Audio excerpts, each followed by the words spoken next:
Hi there. Pop culture historian Philip Mershon here to welcome you back inside the mid-century vault, where today we find ourselves under that big orange roof to explore all of the tasty ins and outs of Howard Johnson's. And I'm not quite certain how I'm going to get through this story without a craving for fried clams, but wish me luck. I suppose I should start by saying that unlike many named businesses in history, there really was a Howard Johnson.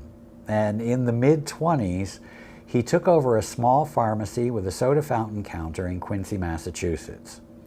He then paid $300 to a pushcart vendor who sold his favorite ice cream for the guy's secret recipe, which really consisted of two secrets. The first was to always spend the extra money for only the best natural and premium ingredients. And then the secret was double the butterfat content so that his blend was silky and rich and not like the rock-hard crystalline ice cream everybody else had. Experimenting with syrups, he increased his offerings to 28 different flavors, and he also added hot dogs and fried clams to the menu, which were easy items to prepare and to keep a quality control on. For the rest of his life, quality foods was Howard's biggest insistence.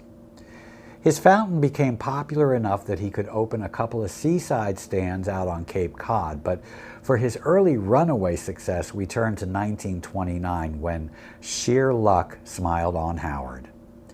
He had developed such a fine relationship with his local Quincy bank that with a loan from them, he opened his first sit-down restaurant in the tallest building in town.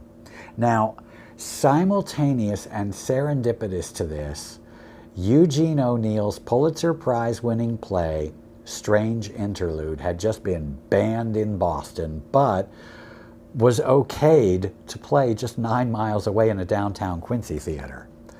Well, this play was 4 hours long, and it included a dinner break instead of the usual intermission, so yes, you guessed it, a whole lot of high-toned, well-heeled Bostonians discovered Howard Johnson's fine food.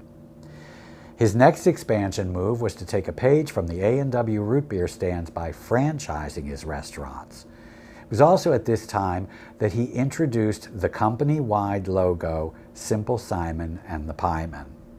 All this was in the mid-30s, and throughout the rest of the 30s, more locations, both owned and franchised, strategically opened on the most traveled turnpikes and highways of the whole East Coast.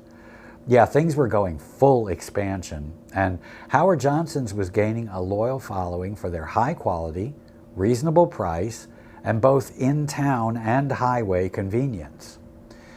But then World War II came.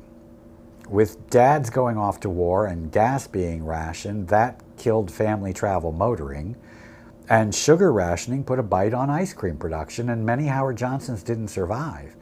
By the end, only 12 locations remained. But when the war ended, HoJo's came back and came back strong, more determined than ever before. 1947 alone saw the construction of 200 new restaurants. American families were now enjoying their clams, hot dogs, patty melts, and banana splits across the nation.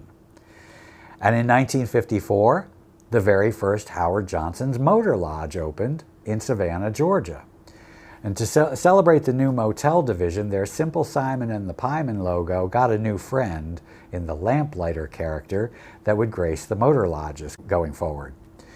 These roadside inns were beautiful, modern, clean, and family-friendly, and they were an instant hit. In 1959, Howard turned the reins of the whole company over to his 26-year-old son, Bud, though he would keep an advisory voice until '68. 2 years later, they went public and were listed on the New York Stock Exchange.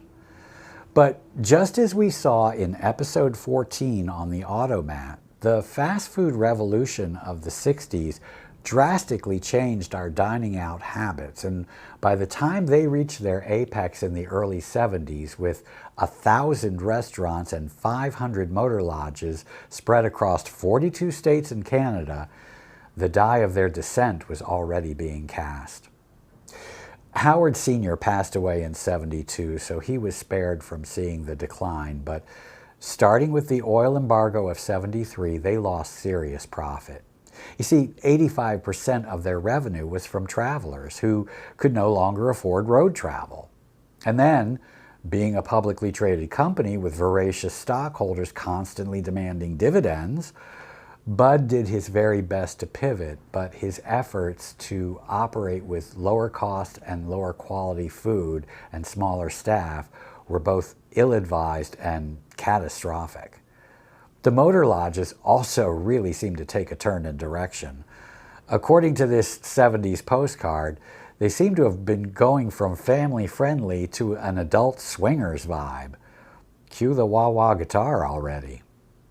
In '79, Bud sold the company, and it's been bounced around through a few different ownerships since then. There are still motels that use the name and receive mixed reviews, but the last Howard Johnson's restaurant in Lake George, New York, closed in 2022. And so the days of grabbing a fried clam roll and a scoop of pistachio ice cream under an orange roof are now just a memory kept in photos, old menus, and the stories of a generation of Americans who grew up with HoJos as a part of their dining and road trip tradition. Please favor me with your Howard Johnson's recollections in the comments. Subscribe and join our ever-growing community of vault crawlers, and until the next time, cast your vote. Chocolate or vanilla?